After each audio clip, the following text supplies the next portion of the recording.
Hello everyone. स्वागत है एक बार फिर से आप सभी का आपके अपने YouTube channel RNCC nursing online coaching and online test series. MCQ है अपना, most appropriate time for the nurse to obtain a sputum specimen for culture is. आपसे पूछा गया है कि नर्स को ऑब्टेन करना है क्या, स्पुटम स्पेसिमेन को ऑब्टेन करना है कल्चर के लिए, तो उसके लिए मोस्ट एप्रोप्रिएट टाइम क्या रखा जाता है? Early in the morning, after the patient eat A light breakfast, after aerosol therapy, after chest physiotherapy. क्या रहेगा आंसर अपना?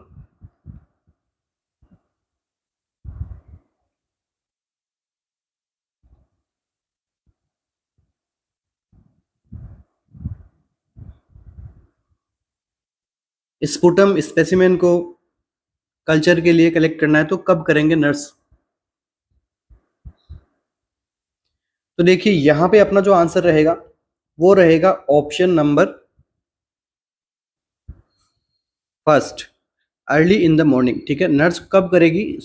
सुबह अर्ली इन द मॉर्निंग। यहाँ पे क्या करेगी? कल्चर लेगी, और कल्चर लेने से पहले उसको किसी भी प्रकार से ओरल वॉश नहीं करवानी है। लाइक कोई जैसे ओरल वॉश के लिए बहुत सारे जैसे मार्केट के अंदर माउथ वॉशनर वगैरह रहते हैं, उनसे नहीं करवाना। बस आप नॉर्मल गार्गल्स करवा सकते हो पेशेंट को।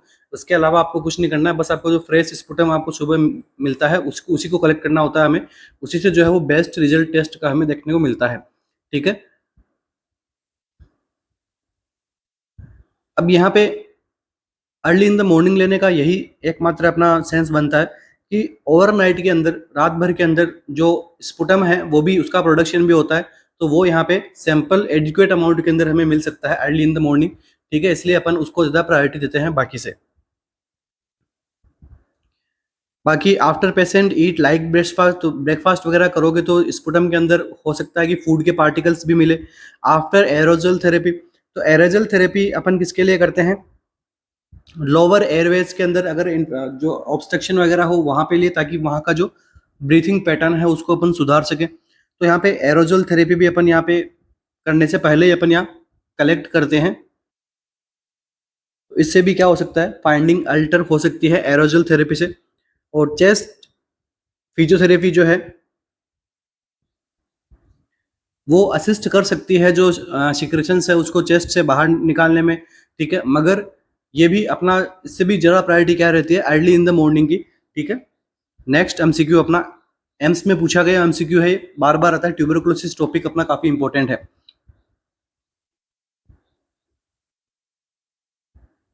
A client is experiencing the syndrome of inappropriate antidiuretic hormone secretion. When explaining this disorder to the client and family, the nurse recalled that ADH work to reabsorb water in which part of the nephron. बस कुछ नहीं पूछा गया है, एक client को क्या हुआ है? ADH syndrome of inappropriate antidiuretic hormone का यहाँ पे उसको प्रॉब्लम देखने को मिला है। और अभी क्या कर रही है नर्स? क्या कर रही है? क्लाइंट और उसकी फैमिली को इसके बारे में, डिसऑर्डर के बारे में एक्सप्लेन कर रही है।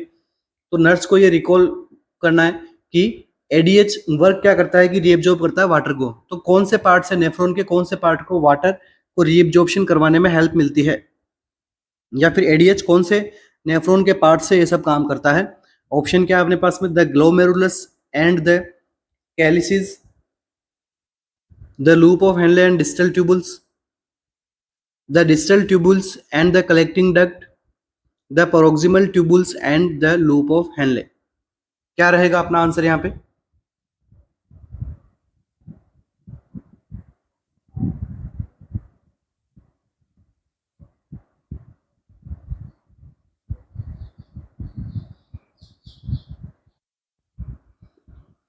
तो देखिए आंसर पे जाने से पहले हमें यह समझना होगा कि एसआईएडीएच होता क्या है। Syndrome of inappropriate anti diuretic hormone, या फिर एंटी डायरेटिक हार्मोन सिक्रेशन, इसको अपन बोल सकते हैं एसआईएडीएच। तो सिंड्रोम होता है एक प्रकार का जिसके अंदर क्या होता है? एंटी डायरेटिक हार्मोन इनएप्रोप्रिएटली सिक्रेशन देखने को मिलता है। तो होता क्या है इसके अंदर? देखिए,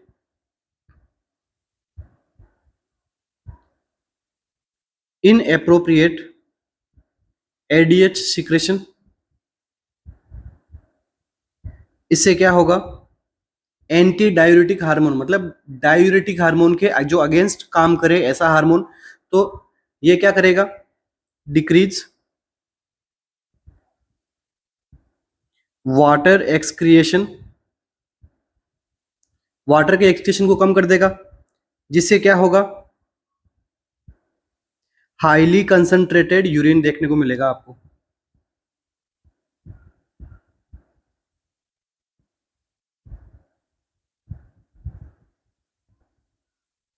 और यूरिन का जो वॉल्यूम भी कम देखने को मिलेगा, मतलब यूरिन आउटपुट भी कम देखने को मिलेगा पेशेंट के अंदर, क्योंकि वाटर का यहाँ से क्या हो रहा है, एब्जॉर्प्शन हो रहा है। अब हमारी बॉडी के अंदर क्या देखने को मिलता है, देखिए वाटर रिटेंशन,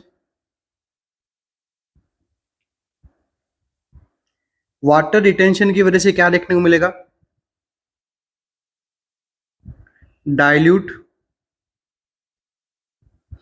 प्लाज्मा सोडियम, यहाँ पे सोडियम का लेवल कम नहीं होता है, मगर वाटर की कंपैरिजन में प्लाज्मा के अंदर क्या होता है, सोडियम का लेवल कम देखने को मिलता है आपको, तो इसको अपन क्या बोलेंगे, हाइपो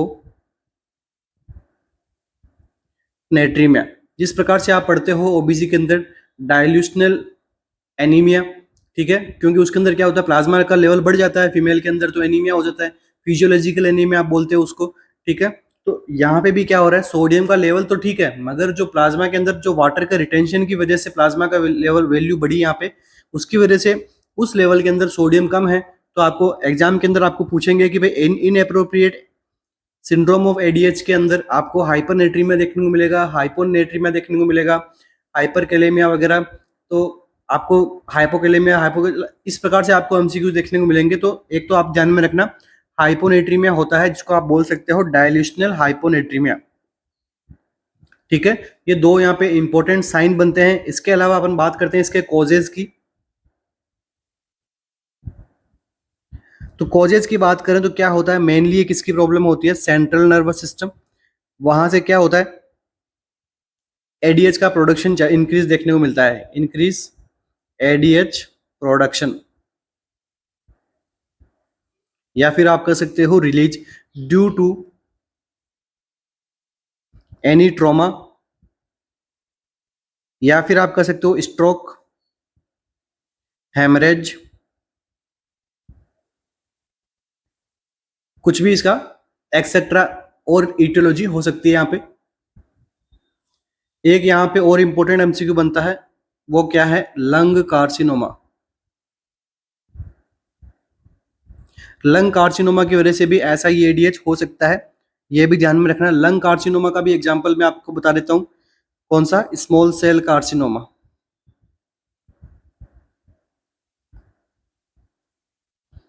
तो ये भी यहाँ पे ऐसा ही एडीएच कोज करवाने की पूरी पूरी यहाँ पे क्षमता रखता है। इसके अलावा और क्या कोजेज हो सकते हैं, तो देखिए एंटी कन्वर्जेंट ड्रग,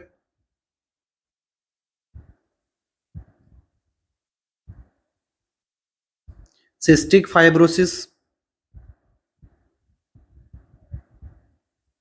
तो इस प्रकार के कोजेज देखने को मिल सकते हैं। अब बात करते हैं इसके साइन एंड सिम्टम की। तो देखिए साइन एंड सिम्टम के अंदर सबसे पहले तो क्या देखने को मिलेगा, बॉडी वीकनेस, जिसके अंदर फैटिग, कंफ्यूजन, नोजिया, ठीक है। और क्या देखने को मिलेगा आपको, मसल क्रैम्प्स, और क्या देखने को मिलेगा आपको, सीजर, और क्या देखने को मिलेगा, अपने ब्लड के अंदर प्लाज्मा का लेवल बढ़ रहा है तो ब्रेन के अंदर स्वेलिंग हो सकती है। स्वेलिंग होने की वजह से क्या हो जाएगा, पेशेंट को सीजर की कंडीशन यहाँ पे देखने को मिलेगी। अब अगर आपसे एग्जामिनर पूछ ले यहाँ पे कि ऐसा ही एडीएच का अर्ली साइन क्या होता है, अर्ली साइन के अंदर आप किसको दोगे, हेडेक को, ठीक है। क्यों होता है, इसका भी रीजन है सोडियम लो होने की वजह से। और मैंने आपको बताया था पोटेशियम जो होता है वो मेनली किसके लिए अपना इलेक्ट्रोलाइट होता है, कार्डिक सिस्टम के लिए, और सोडियम जो होता है वो ब्रेन के लिए, ठीक है। सोडियम अगर अच्छा है तो ब्रेन अपना अच्छा रहेगा, सोडियम का लेवल मेंटेन है तो, ठीक है। मगर यहाँ पे सोडियम का लेवल डिस्टर्ब होगा तो ब्रेन अफेक्ट होगा, ब्रेन अफेक्ट होगा तो क्या होता है, ब्रेन में हेडेक वगैरह आपको देखने को मिलती है। और यहाँ पे क्या देखने को मिलेगी, यूरिन ऑस्मोलैरिटी। ऑस्मोलैरिटी क्या देखने को मिलेगी, यहाँ पे डिक्रीज देखने को मिलती है। ये भी एमसीक्यू बना हुआ है, ध्यान में रखना।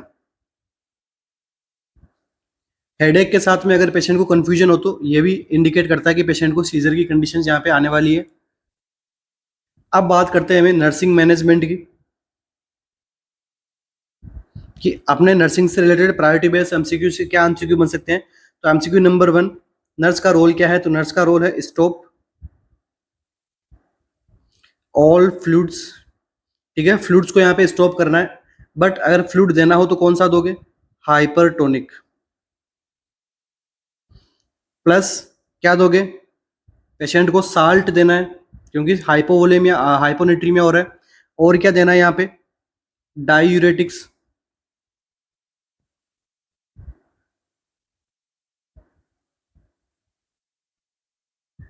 इसके अलावा देखिए और क्या एमसीक्यू बनेंगे, नर्सिंग केयर से रिलेटेड बता रहा हूं मैं भी आपको, एमसीक्यू बनेंगे इस टॉपिक से। तो देखिए एमसीक्यू बनता है फ्लूइड रेस्ट्रिक्शन का, मैंने आपको बता दिया। और आपको फ्लूइड अगर देना है तो क्या देना है, साल्ट देना है, डायूरेटिक देना है, और क्या देना है, सीजर प्रिकॉशन पे ध्यान देना है।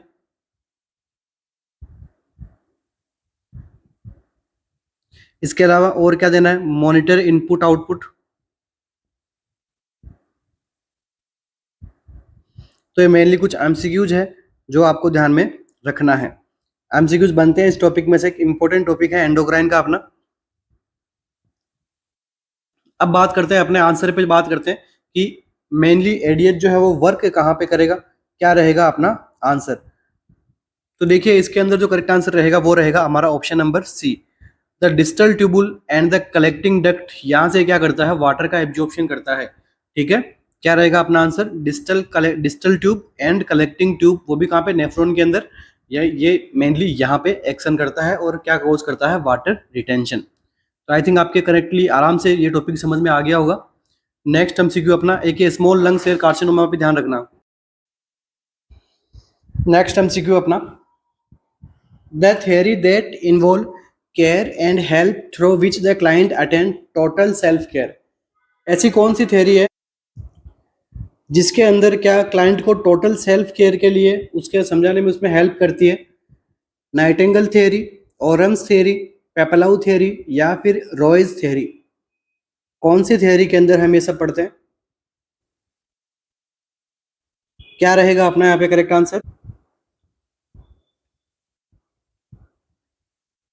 तो देखिए इस थ्योरी को जो देने वाले थे उनका क्या नाम था, ओरम, ठीक है। पूरा नाम अगर आपको एग्जाम में दे तो डोरथिया ओरम। इन्होंने जो थ्योरी बनाई थी वो किस क्या नाम से बनाई थी, तो सेल्फ केयर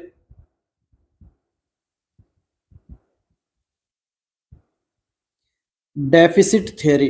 पूरा नाम क्या है इस थ्योरी का, self care deficit theory. It help the client to attain total self care, कि किस प्रकार से क्लाइंट की सेल्फ केयर जो है उसके हीलिंग में, उसके ट्रीटमेंट के अंदर हम काम में ले सकते हैं। तो ये थ्योरी किसने दी थी, डोरथिया और हमने। अब देखिए नाइटिंगेल ने कौन सी थ्योरी दी थी, नाइटिंगेल ने एक थ्योरी दी थी इंपॉर्टेंट, जिसको अपन क्या कहते हैं, एनवायरमेंटल थ्योरी।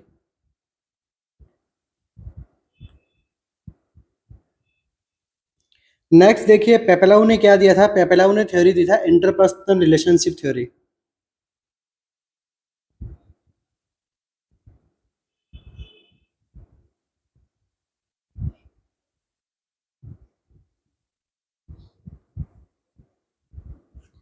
और नेक्स्ट इसी थ्योरी से एक एमसीक्यू बनता है कि इसके अंदर टोटल कितनी फेजेस होती है, इंटरपर्सनल रिलेशनशिप थ्योरी की कितनी फेजेस है, तो 4 फेजेस, ये ध्यान में रखना।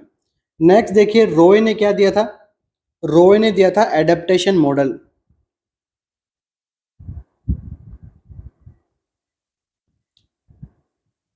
जिसको अपन शॉर्ट में क्या नाम देते हैं, RAM, रॉयज एडेप्टेशन मॉडल, RAM। तो इन चारों से हमने एमसीक्यूज देख लिए क्या क्या एमसीक्यू बनते हैं। नेक्स्ट एमसीक्यू अपना,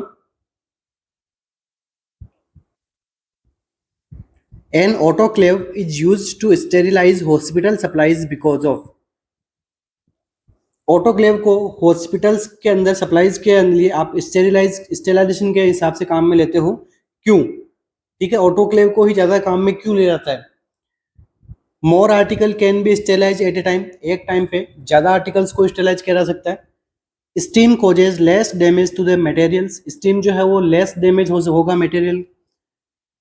जो ऑटोक्लेव के अंदर आप सभी पढ़ते हो कि भाई स्टीम प्रेशर होता है, तो वो जो मटेरियल्स होता है उनको कम डैमेज पहुंचाता है वो।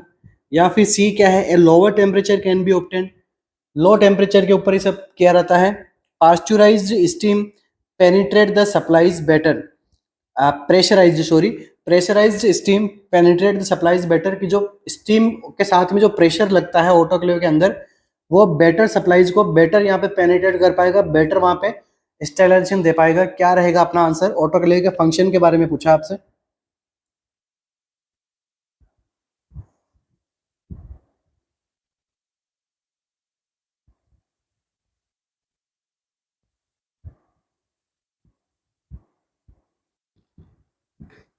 तो देखिए यहाँ पे अपना जो आंसर रहने वाला है वो रहेगा ऑप्शन नंबर डी। ठीक है, डी में क्या बताया गया है कि जो प्रेशराइज्ड स्टीम होती है ऑटोक्लेव के अंदर क्या है, मोइस्ट हीट डिसोल्यूशन के अंदर हम सब ये पढ़ते हैं, ड्राई हीट के अंदर ये नहीं आता है। क्योंकि यहाँ पे क्या देखने को मिलता है आपको, स्टीम देखने को मिलता है। स्टीम के साथ में क्या होता है, प्रेशर लगता है इसके अंदर। ठीक है, और कितना लगता है वो भी मैं बताऊंगा। तो जो स्टीम के साथ में जो प्रेशर लगता है वो बेटर जो सप्लाईज होती है, सप्लाईज से आप क्या समझ सकते हो, इंस्ट्रूमेंट्स वगैरह, ठीक है, उनको अच्छे से पेनिट्रेट करके उनको प्रॉपर तरीके से स्टेरिलाइज कर सकता है। इसलिए अपना आंसर क्या जाएगा, ऑप्शन नंबर डी। अब बात कर लेते हैं, देखिए प्रेशर कितना होता है। प्रेशर होता है 15 psi का।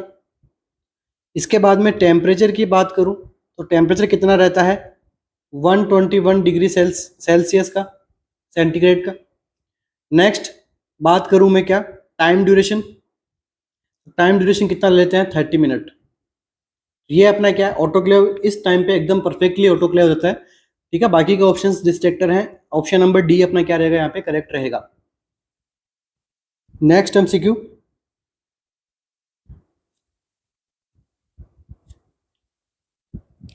the best way to decrease the risk of transmission pathogens to a patient when removing contaminated gloves is to। ठीक है, जब हम कंटामिनेटेड ग्लोव्स को रिमूव करते हैं तो बेस्ट वे क्या है डिक्रीज होने का रिस्क ऑफ ट्रांसमिशन का। ठीक है, कंटामिनेटेड ग्लोव को रिमूव करने का यहाँ पे बेस्ट मेथड आपसे पूछा गया है कि क्या होगा best way. Wash the gloves before removing them, कि आप जो ग्लोव्स को रिमूव कर रहे हो उसको पहले वॉश करो, लाइक जो भी आपके पास में स्टेलियम वगैरह, क्लोरेक्सिडिन वगैरह आपका सॉल्यूशन है उससे।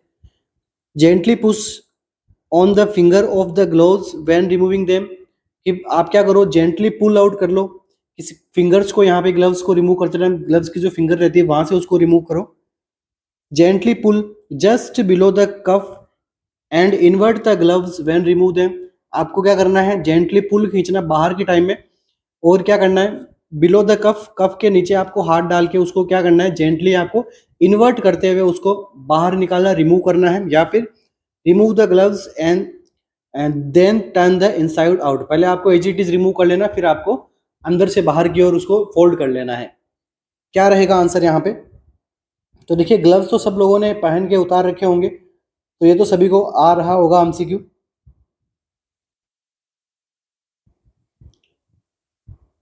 तो देखिए यहाँ पे बिना देरी के आंसर की बात करें तो ऑप्शन नंबर सी अपना क्या रहेगा, करेक्ट रहने वाला है इस एमसीक्यू के अंदर। ठीक है, इसके अंदर बताया गया है कि कफ को पहले हम जब कफ को रिमूव करते हैं तो जब क्या करना, ये अपनी कफ है ब्रिस्ट के पास वाले एरिया, यहाँ पे अपन पहले अंदर खड़े फिंगर डाल के इसको उल्टा फोल्ड करते हुए आपको क्या करना है, बाहर करना होता है कफ को। ठीक है, सब लोगों ने इसको कर रखा होगा। ठीक है, दूसरा वाला कफ अपने इस हैंड के अंदर आना चाहिए और ये वाला हैंड उसके ऊपर चला जाना चाहिए, ताकि जो कंटामिनेटेड एरिया है वो अंदर रहे और जो फ्रेश एरिया, जो नॉन कंटामिनेटेड एरिया है वो बाहर की साइड में रहे। ठीक है, नेक्स्ट एमसीक्यू,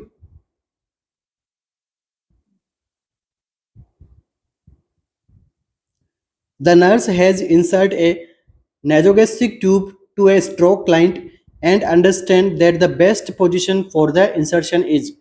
नर्स क्या कर रही है, इंसर्ट कर रही है किसको, नेजोगेस्ट्रिक ट्यूब को। क्लाइंट किसका है, स्ट्रोक का पेशेंट है। और अभी वो अंडरस्टैंड है कि कौन सी बेस्ट पोजीशन रहेगी इंसर्शन के टाइम पे क्लाइंट को। स्ट्रोक का क्लाइंट है, उसके एनजी ट्यूब डालना है, तो कौन सी बेस्ट पोजीशन रहेगी during insertion. Low Fowler position, semi Sims Fowler Sims position, या फिर हाई फॉलोअर पोजीशन, या फिर टेंडरलनबर्ग पोजीशन।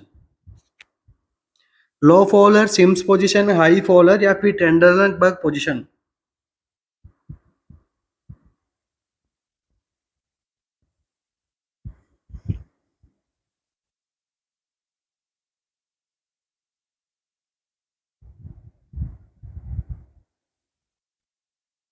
तो देखिए स्ट्रोक का पेशेंट है, तो वहां पे ज्यादा चांसेस किसकी हो सकती है, डिस्फेजिया की। ठीक है, स्वेलोइंग में दिक्कत आ सकती है उसको। तो कौन सी पोजीशन ऐसी आप दोगे जिसके अंदर आपका एक तो स्वेलोइंग करना इजी रहेगा, और दूसरा एस्पिरेशन भी डिक्रीज रहेगा। तो देखिए यहाँ पे जो बेस्ट पोजीशन रहेगी वो रहेगी हाई फॉलोअर्स पोजीशन। ठीक है, हाई फॉलोअर पोजीशन यहाँ पे क्या रहेगी, एकदम बेस्ट रहेगी इस प्रकार के क्लाइंट्स के लिए।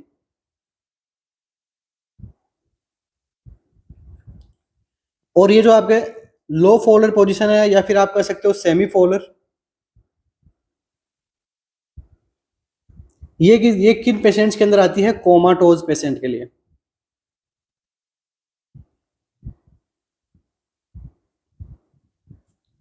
और टेंडलनबर्ग पोजीशन तो है वो किसके लिए काम में आती है, एनजी ट्यूब वगैरह के लिए काम में नहीं लेते हैं। ठीक है, ये आती है एक तो अपने सेंट्रल लाइन इंसर्शन के अंदर अपन टेंडलनबर्ग पोजीशन लेके अपन आराम से डाल सकते हैं। दूसरा अगर हम बात करें तो ब्लड प्रेशर को इंप्रूव करती है।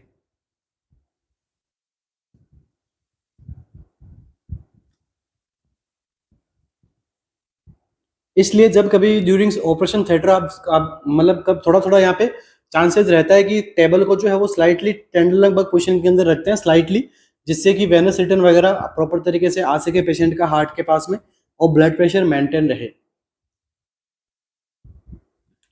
नेक्स्ट एमसीक्यू अपना,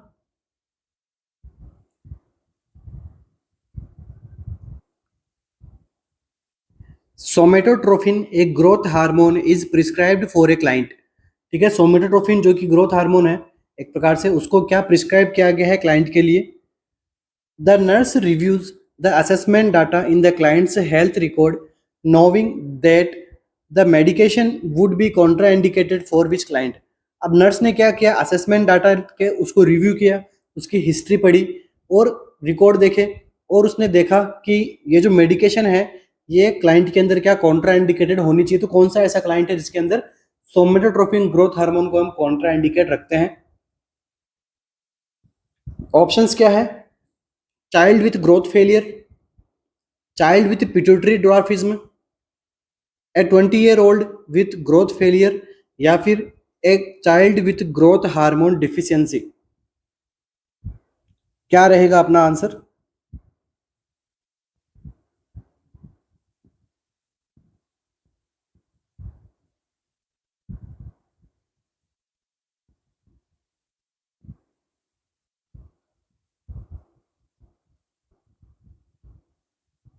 अच्छा एमसीक्यू है, बस थोड़ा सा आपको ध्यान लगाने की जरूरत है कि ग्रोथ हार्मोन जो है वो किस प्रकार से एक्ट करता है।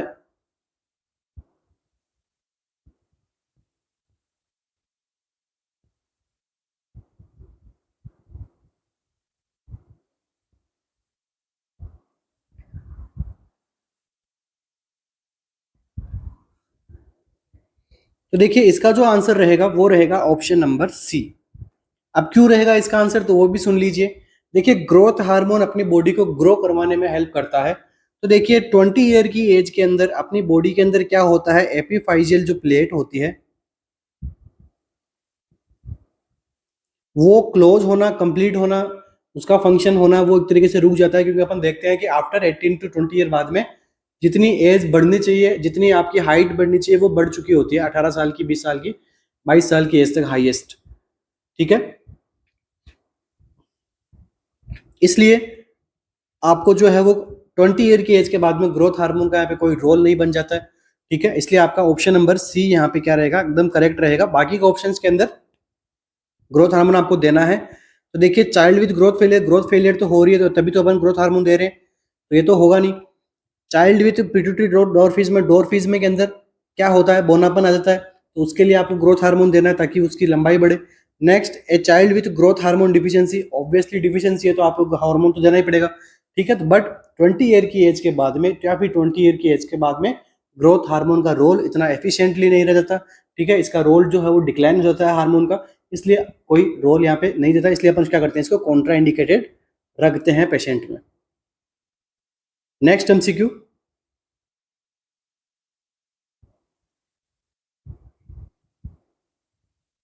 the nurse is caring for a client experiencing an exacerbation of Crohn's disease, ठीक है। क्लाइंट को क्या हो रहा है, Crohn's disease बार बार उसको हो रही है। which intervention should the nurse anticipated the primary health care provider prescribing, तो नर्स क्या एंटिसिपेट करेगी कि जो प्राइमरी हेल्थ केयर प्रोवाइडर है या फिर जो डॉक्टर है जो उसको असिस्ट कर रहा है वो क्या प्रिस्क्रिप्शन देगा। Internal feeding, fluid restriction, oral corticosteroids या फिर एक्टिविटी रेस्ट्रिक्शंस।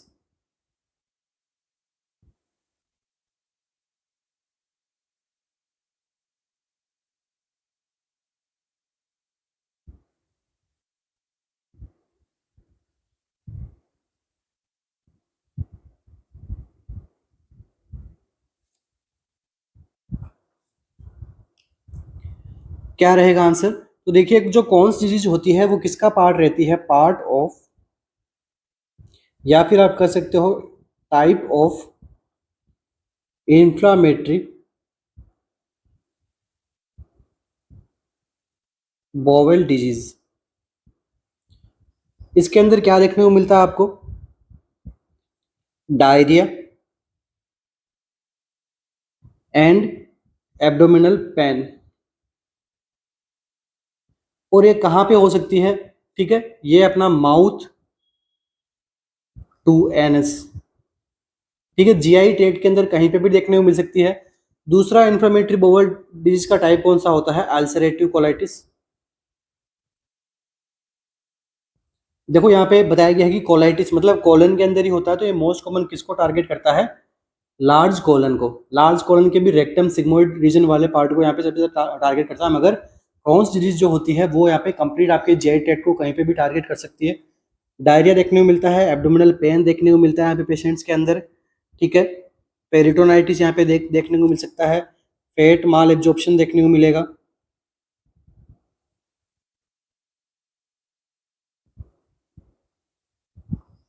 इसके लिए अपन को क्या करना होता है, देखिए सर्जन्स क्या, देखो यहाँ पे होता क्या है, इन्फ्लामेटरी बोवल डिजीज है, मतलब यहाँ पे क्या हो रहा है, इन्फ्लामेशन होता है। इन्फ्लामेशन को कंट्रोल करने के लिए क्या दिया रहता है, ओरल कॉर्टिकोस्टेरॉइड्स, ठीक है। इससे क्या होगा, इन्फ्लामेशन डिक्रीज होगा, ठीक है। अब देखिए ऑप्शन नंबर ए क्यों नहीं करेक्ट हुआ, एंटरनल फीडिंग, ठीक है। एंटरनल फीडिंग अगर हम ज्यादा देंगे यहाँ पे पेशेंट को, वहां पे क्या करना पड़ेगा, आपकी जो जीआई ट्रैक्ट है उसको वहां पे काम करना पड़ेगा, उसको पाचन के लिए या फिर उसको डाइजेशन के लिए, इसलिए आपको एटर्नल फीडिंग को यहाँ पे हमें लो करना है, ठीक है, अवॉइड करना है। आपको टीपीएन वगैरह अपन दे सकते हैं पेशेंट को, क्यों दे सकते हैं, क्योंकि आपको क्या करवानी है, रेस्ट करवानी होती है बॉवेल को। रेस्ट करवाने से क्या होगा, ज्यादा जल्दी से हीलिंग होगी उसकी, इसलिए ऑप्शन नंबर ए हमने यहाँ पे करेक्ट नहीं माना है। नेक्स्ट देखिए, फ्लूइड रेस्ट्रिक्शन, फ्लूइड रेस्ट्रिक्शन भी यहाँ पे करेक्ट नहीं होगा, क्योंकि क्लाइंट को क्या होता है, मैसिव यहाँ पे डायरिया देखने को मिलता है। अगर उसको डायरिया ज्यादा होगा तो ऑलरेडी डिहाइड्रेशन में है, डिहाइड्रेशन में अगर आप फ्लूइड को रेस्ट्रिक्ट कर दोगे तो क्लाइंट वैसे ही प्रॉब्लम में आ जाएगा। नेक्स्ट देखिए, एक्टिविटी रेस्ट्रिक्शन, तो एक्टिविटी रेस्ट्रिक्शन का यहाँ पे कोई है नहीं, बस आपको यहाँ पे इस क्लाइंट को स्ट्रेस से बचाना होता है, ठीक है, और जो स्ट्रेन वगैरह जो पड़ता है, खिंचाव वगैरह, उससे आपको अवॉइड करना है। तो एक्टिविटी रेस्ट्रिक्शन करने की यहाँ पे कोई नीड नहीं है, तो आपका बेस्ट आंसर क्या जाएगा, oral corticosteroids is the correct answer. Next MCQ,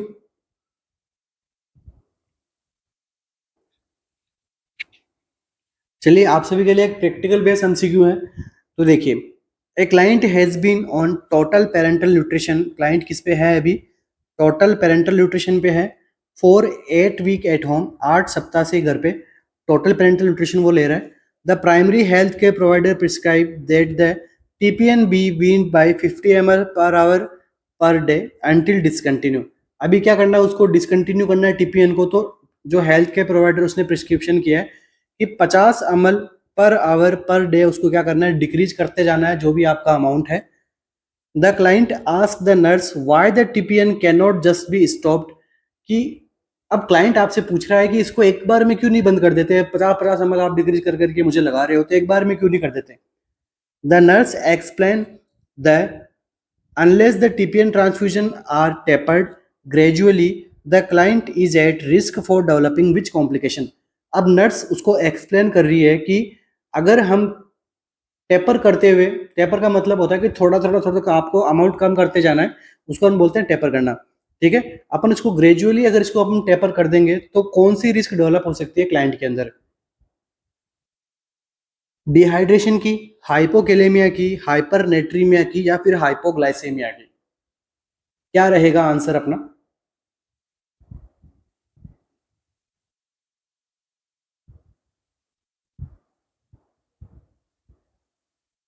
dehydration होगा, हाइपोकेलेमिया होगा, हाइपरनेट्रीमिया होगा, या फिर हाइपोग्लाइसेमिया होगा।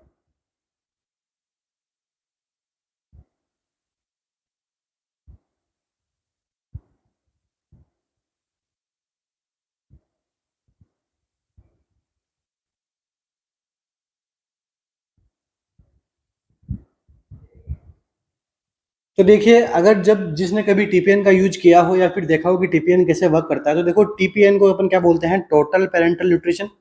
यहाँ पे ज्यादा ये क्या होता है, सबसे पहले तो ये होता है हाई कंसंट्रेटेड। हाई कंसंट्रेटर होता है, हाई कंसंट्रेटेड किसका होता है, ग्लूकोज का। इसके अंदर ग्लूकोज की मात्रा यहाँ पे ज़्यादा देखने को मिलती है, क्योंकि ग्लूकोज से क्या, सबसे आपको जो बॉडी के अंदर एनर्जी की भी नीड होती है, तो ग्लूकोज इसके अंदर आपको ज़्यादा देखने को मिलेगा अलग अलग फॉर्म के अंदर। ठीक है, अब देखो अपनी बॉडी में क्या जा रहा है, सपोज कीजिए कि ग्लूकोज जा रहा है, तो ग्लूकोज अपनी बॉडी में आ रहा है, तो क्या हो रहा है, उससे पैनक्रियाज स्टिमुलेट होता है।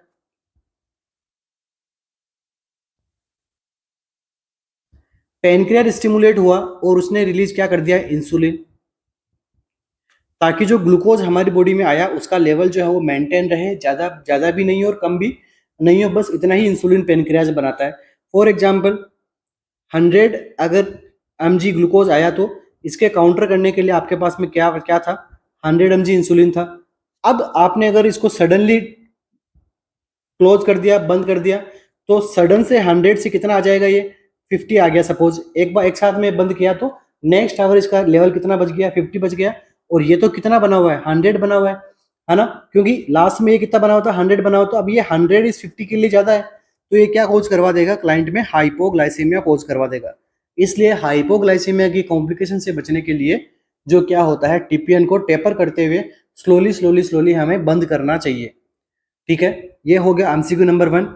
दूसरा एमसीक्यू है, अगर टीपीएन आपको टर्बिड कलर का लगे या फिर आपको क्लियर ना लगे टीपीएन, तो उसको क्या कर देना है, डिस्कार्ड कर देना है, उसको यूज में नहीं लेना है। टीपीएन को यूज में से लेने से पहले उसको अच्छे से शेक करना चाहिए। ठीक है, उसके अंदर बबल्स वगैरह आप बन रहे हैं, तब भी उसको क्या कर देना है, हमें डिस्कार्ड कर देना है, क्योंकि बबल्स तभी बनते हैं जब उसके अंदर कल्चर ग्रोथ वगैरह देखने को मिले। ठीक है, नेक्स्ट देखिए, 24 आवर के बाद में टीपीएन को यूज में नहीं लेना है। जितना टीपीएन लग गया वो लग गया, आफ्टर 24 आवर उसको अपन वापस से इंस्टिल नहीं करेंगे पेशेंट के अंदर, क्योंकि 20 ग्लूकोज होने की वजह से वहां पे आपको बैक्टीरियल ग्रोथ देखने को मिल सकती है टीपीएन के अंदर। तो ये कुछ 3-4 एमसीक्यू हैं, ध्यान में रखना टीपीएन के लिए। और टीपीएन हमेशा सेंट्रल लाइन या फिर बड़ी वेन से अपन देते हैं, क्योंकि ये क्या रहता है, कंसंट्रेटेड रहता है। आपके जो पेरिफेरल वेसल्स जहाँ पे अपन कैनुलास वगैरह लगाते हैं, वहां से टीपीएन देना क्लाइंट के अंदर फ्लेबाइटिस वगैरह कोज कर सकता है। नेक्स्ट एमसीक्यू, एक छोटी सी इन्फॉर्मेशन और देना चाहूँगा। ठीक है, हमारी साथ साथ में डेली रेगुलर टेस्ट सीरीज भी रन करवाई जा रही है, जिसके अंदर आपको 80 to 100 एमसीक्यूज मिलेंगे डेली के, टॉपिक बेस्ड, सब्जेक्ट वाइज आपके, और प्री एग्जाम स्पेशल जो आपके अपकमिंग एग्जाम रहेगा, उस एग्जाम के अकॉर्डिंग यहाँ पे क्लासेस ली जाएगी। डेली आपका रिजल्ट एनालिसिस होगा, आपके अकॉर्डिंग टू लाइव रैंकिंग के आधार पे आपका रिजल्ट का एनालिसिस किया जाएगा। और एग्जाम पैटर्न जो सीरीज रहेगी वो कैसी रहेगी, ये जो वाली टेस्ट सीरीज, जो new daily regular test series है, कैसी रहेगी, according to new exam pattern series रहेगी। तो इस प्रकार से हमारी डेली टेस्ट सीरीज भी यहाँ पे कंडक्ट करवाई जाती है, जो कहाँ मिलेगी आपको, केवल और केवल आरएनसीसी की ऑफिशियल ऐप पे, जो iOS के लिए भी है और एंड्रॉयड वाले पर्सन्स के लिए भी उपलब्ध है। ठीक है, तो जो भी स्टूडेंट्स इनके बारे में बाई करना चाहे, हमारे सपोर्टिव नंबर जो आपको नीचे नंबर दिख रहे हैं, इन पे डायरेक्ट कॉल या मैसेज कर सकते हैं। शुरू करते हैं आज के अपने सेशन को।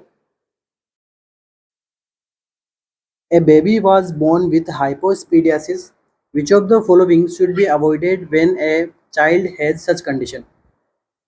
एक बेबी है जो बोर्न हुआ है किसके साथ में, हाइपोस्पीडियासिस वाली कंडीशन के साथ में, तो कौन सी ऐसी कंडीशंस को हमें क्या करना है, अवॉइड करना है। ठीक है, जब बच्चा इस कंडीशन के साथ में पैदा हुआ है तो ठीक है, तो मतलब किसे हम अवॉइड करेंगे, अगर हाइपोस्पीडियासिस है तो नोचिदे के ऑप्शंस में से किसको हमें अवॉइड करना है, सर्जरी को अवॉइड करना है, सर्कमसिजन को अवॉइड करना है, इंट्रावेनियस पायलोग्राफी को अवॉइड करना है, या फिर कैथेटराइजेशन को अवॉइड करना है।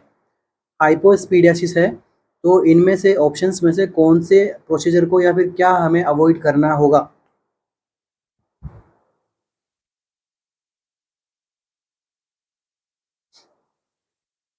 तो देखिए, जब कभी हाइपोस्पीडियासिस आपको देखने को मिले तो हाइपोस्पीडियासिस का क्या मतलब होता है कि हाइपोस्पीडियासिस का मतलब होता है जो यूरेथ्रल ओपनिंग होती है बच्चे के अंदर, वो कहाँ पे देखने को मिलती है, बिलो द ग्लांस पेनिस। ठीक है, या फिर इसे आप कह सकते हो क्या, वेंट्रल सरफेस। और यही अगर डोर्सल सरफेस में होता तो इसे हम बोलते हैं एपिस्पीडियासिस। ठीक है, दोनों कंडीशन एक दूसरे के विपरीत है, हाइपोस्पीडियासिस एपिस्पीडियासिस। ठीक है, वेंट्रल सरफेस पे जो हो रहा है उसे हम क्या बोलेंगे, हाइपोस्पीडियासिस। तो अब देख लीजिए, वेंट्रल सरफेस पे अगर कुछ हो गया है वहाँ पे, ठीक है, यूरेथ्रल ओपनिंग नीचे की साइड में देखने को मिली है, तो यहाँ पे हमें क्या अवॉइड करना होगा।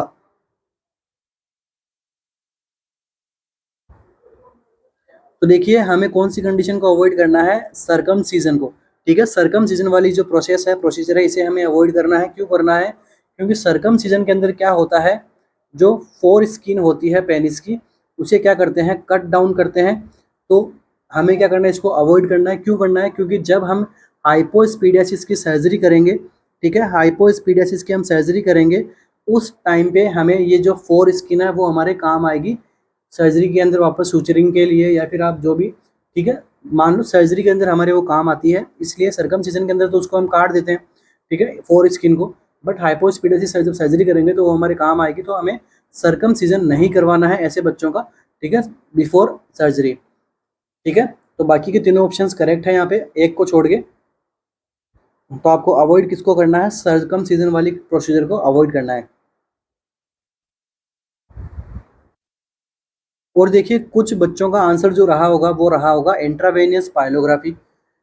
तो देखिए, इंट्रावेनियस पाइलोग्राफी कॉन्ट्राइंडिकेटेड करनी है हमें, वो कब करनी है, जब क्या देखने को मिले, एलर्जी देखने को मिले, एलर्जी फॉर आयोडीन। ठीक है, आयोडीन से एलर्जी देखने को मिले तब हमें इंट्रावेनियस पाइलोग्राफी अपन टेस्ट करते हैं, उसको अवॉइड करना है। बट यहाँ पे हाइपोस्पीडियासिस नॉर्मल आपको बताया गया है कि है, वहाँ पे आपको क्या करना है, एलर्जी की कोई बात हुई नहीं है अपनी, तो अपना आंसर अपन प्रायोरिटी किसको देंगे, सी बी ऑप्शन को। ठीक है, क्यों, ताकि वो आपके सर्जरी के अंदर हेल्प कर सके, वो स्किन स्किन का जो पार्ट है वो आपके सर्जरी के अंदर काम आ जाएगा, तो उसको कट डाउन करके निकालने की कोई ज़रूरत नहीं है। Next MCQ, spina bifida is one of the possible neural tube defect that can occur during early embryological development। ठीक है, देखिए, जब अर्ली एम्ब्रियोलॉजिकल डेवलपमेंट होता है, एम्ब्रियो का डेवलपमेंट होता है, तो उसमें से एक पॉसिबल न्यूरल ट्यूब डिफेक्ट देखने को मिलता है, वो कौन सा होता है, स्पाइना बाइफिडा। तो which of the following definition most accurately describe meningocele. ठीक है, तो स्पाइना बाइफिडा, मेनिंजोसिल, तो यहाँ पे आपको क्या पूछा गया है, ऊपर वाली लाइन से कोई मतलब नहीं है, आपने पढ़ा समझा, ठीक है, अगर नहीं भी समझ आया तो कोई बात नहीं। कंसंट्रेट किसको करना है, which of the following definition most accurately describe meningocele, कि आपको मेनिंगोसील के बारे में आपको बताना है कि वो क्या होता है। बस स्पाइना बाइफिडा आपको नहीं भी बताया तो कोई बात नहीं, मेनिंगोसील का पता है तो आंसर आपको मिल जाएगा। ऑप्शन क्या है, complete exposure of spinal cord and meninges, कि भाई मेनिंजीज जो स्पाइनल कॉर्ड का क्या हो गया है, एक्सपोजर हो रहा है, हमें दिखाई दे रही है। Herniation of spinal cord and meninges into a sac, कि भाई क्या हो गया, स्पाइनल कॉर्ड एक सैक बन गई, सैक के अंदर क्या हो गया, स्पाइनल कॉर्ड भी आ गई, और दूसरा क्या आ गया साथ में, स्पाइनल कॉर्ड आ गया, साथ में क्या आ गया, मेनिंजीज भी आ गया, और शेक बन गई, नीचे क्या आ गई आपकी, ये आपकी हो गई वर्टिब्रा। ठीक है, क्या ये कंडीशन है, या फिर sac formation containing meninges and spinal fluid की जो सैक बन रही है इसके अंदर स्पाइनल कोड नहीं है, क्या है, मेनिंजेस है और स्पाइनल फ्लूइड हो गया है, ठीक है, ऐसा भी कंडीशन होता है। Spinal cord tumour containing nerve root की, यहाँ पे क्या हो गया, ट्यूमर हो गया मेनिंगोसील के अंदर और वहाँ पे नर्व रूट भी इन्वॉल्व हो गई है, कंटेन हो गया ट्यूमर के अंदर नर्व रूट का। तो क्या होता है मेनिंगोसील?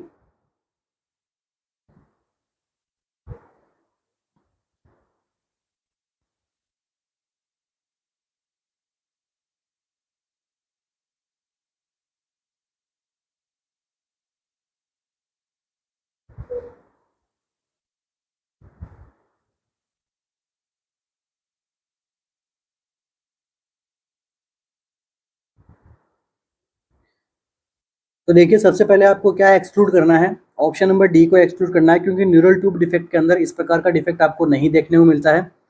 दूसरा देखिए, अपना करेक्ट आंसर की बात करें हम तो क्या होगा, ऑप्शन नंबर सी, ठीक है, सेक का फॉर्मेशन होता है और सेक के अंदर क्या रहता है, मेनिंजिस रहती है, तभी तो मेनिंगो सील।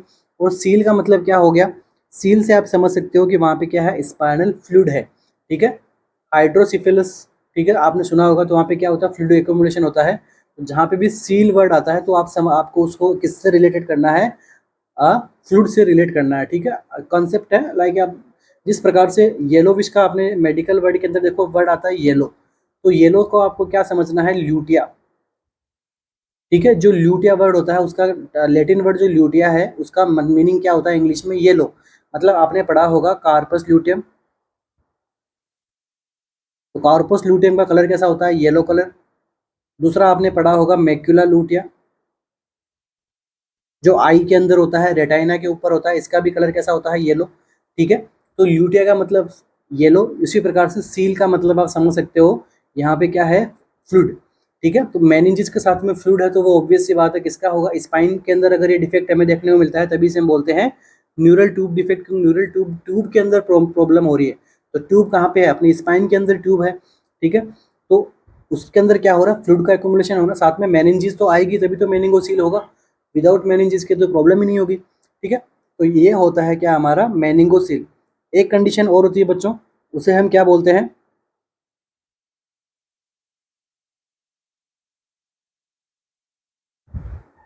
माइलो मेनिंगोसील। तो माइलो का मतलब क्या होता है और मेनिंगो का और सील का मतलब, ठीक है, तीनों यहाँ पे देखो, माइलो का मतलब होता है स्पाइनल कॉर्ड,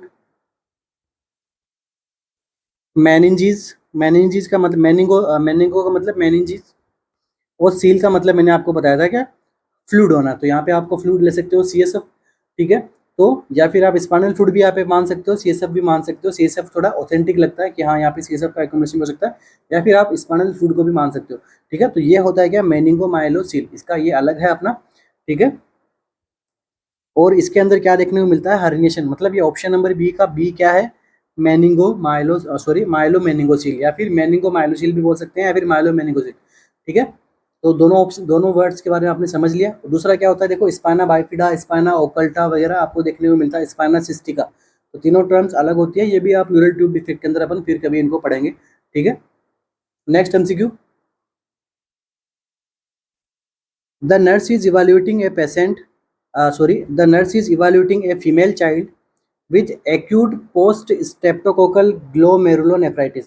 एक फीमेल चाइल्ड को वो इवेल्युएट कर रही है और उसको क्या है, उसको एक्यूट पोस्ट स्ट्रेप्टोकोकल ग्लोमेरुलोनेफ्राइटिस है, फॉर साइन ऑफ इम्प्रूवमेंट। अब उसमें वो इवेल्युएट किसको कर रही है कि साइन ऑफ इम्प्रूवमेंट देख रही है कि वो जो ग्लोमेरुलोनेफ्राइटिस उसको हुआ था उसके उसको कितना इम्प्रूवमेंट है, ठीक है, इम्प्रूवमेंट को पता लगा रही है, ना कि ग्लोमेरुलोनेफ्राइटिस के साइन एंड सिम्टम को। Which finding typically is earliest sign of improvement, तो वहाँ पे अर्लीस्ट साइन ऑफ इम्प्रूवमेंट क्या है, increase energy level, increase urinary output, decrease diarrhoea, या फिर इंक्रीज एपेटाइट।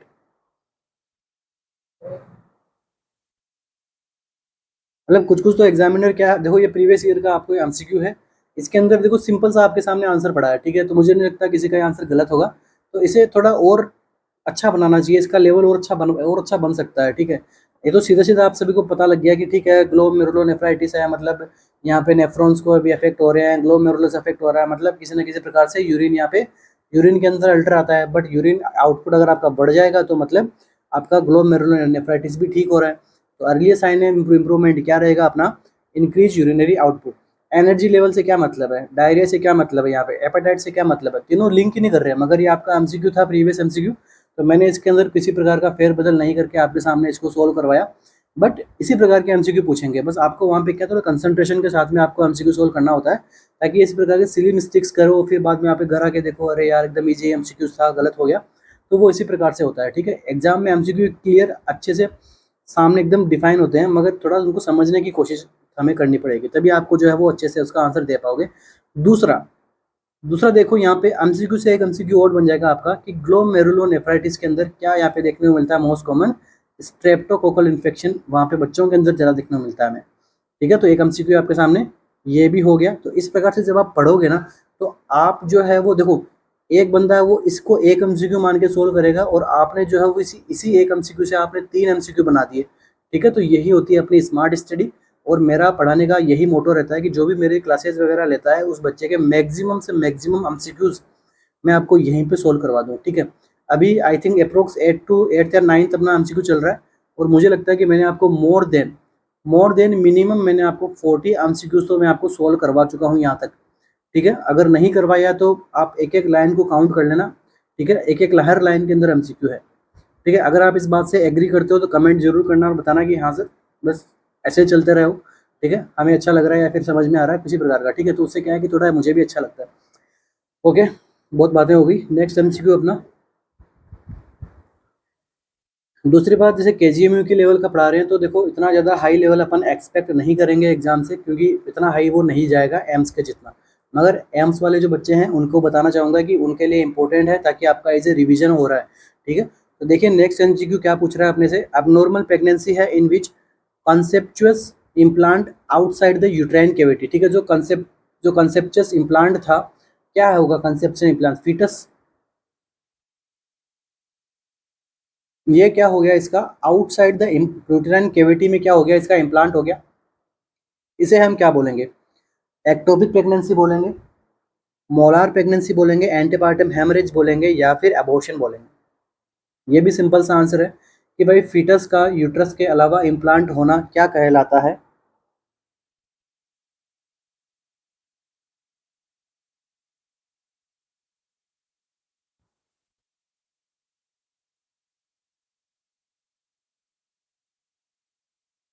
इसे हम कहते हैं एक्टोपिक प्रेगनेंसी, ठीक है। यूट्रस के आउटसाइड में इम्प्लांटेशन हो रहा है, तो मतलब क्या है, प्रेगनेंसी तो हुई है।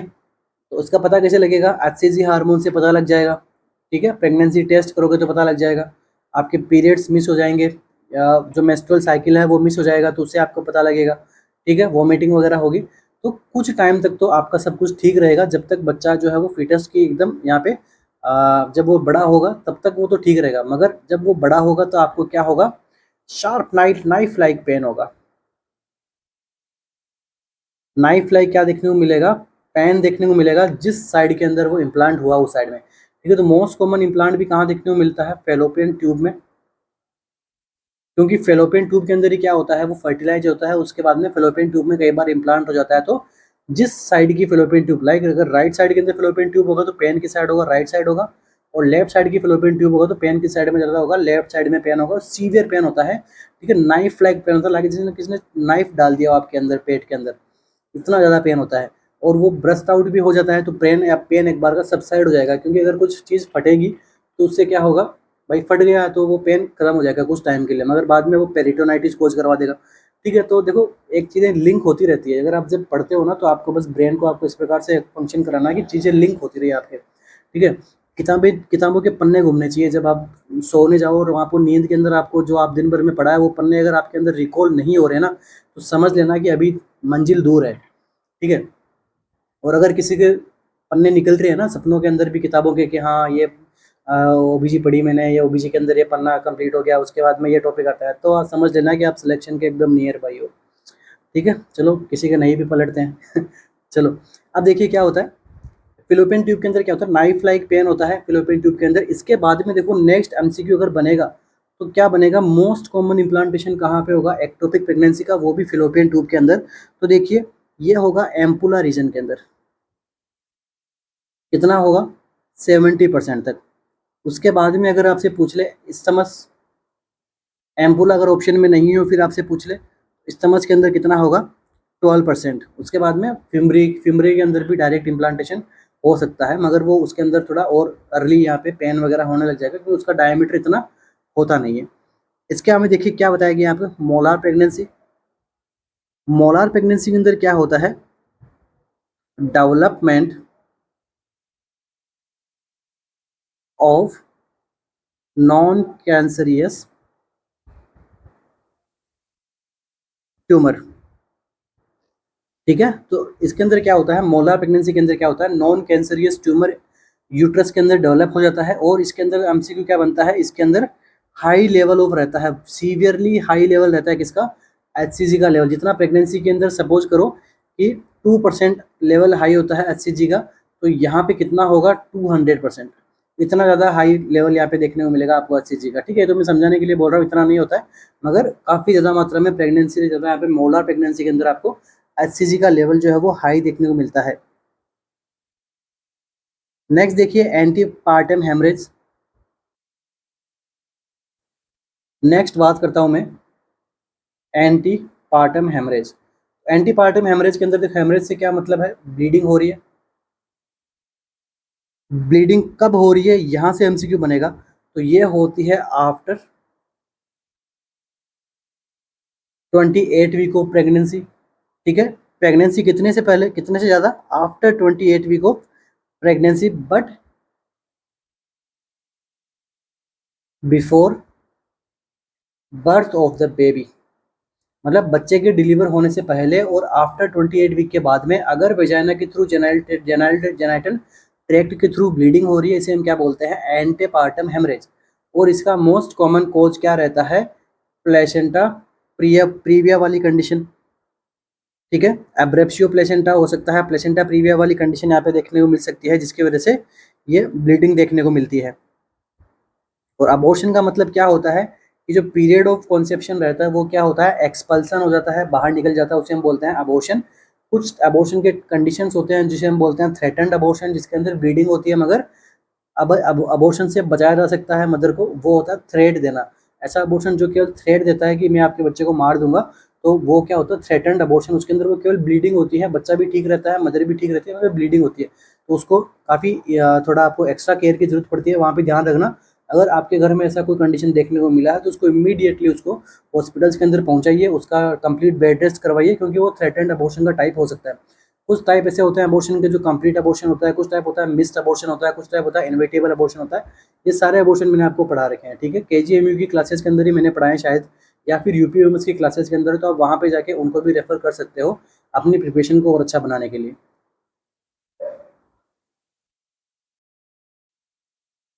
तो इसी के साथ ही आज की अपनी क्लास को कंप्लीट करेंगे। आशा करता हूँ आपको वीडियो लेक्चर्स काफ़ी अच्छा लगा हो, आपका नॉलेज खूब सारा बूस्टअप हुआ हो। और मिलते हैं अपने नेक्स्ट सेशन में, जिसके अंदर इससे भी ज़्यादा अच्छे प्रकार के एमसीक्यूज़ मैं लेके आऊँगा आप सभी के लिए, और इससे भी बेहतरीन टॉपिक मेरी कोशिश रहेगी कि इससे भी बेहतरीन उसको सेशन बनाया जाए और खूब सारे एमसीक्यूज़ हम सोल्व करें साथ में मिलके। कुछ दिनों बाद में जब एग्ज़ाम नियर बाय रहेगा तो कोशिश करूँगा मैं लाइव क्लासेस लेने की। ठीक है, तो वहाँ पे भी अपना बेहतरीन अपना सेशन चलेगा। अगेन एक रिमाइंडर है किस लिए, मिलते हैं अपने नेक्स्ट सेशन में। Thank you.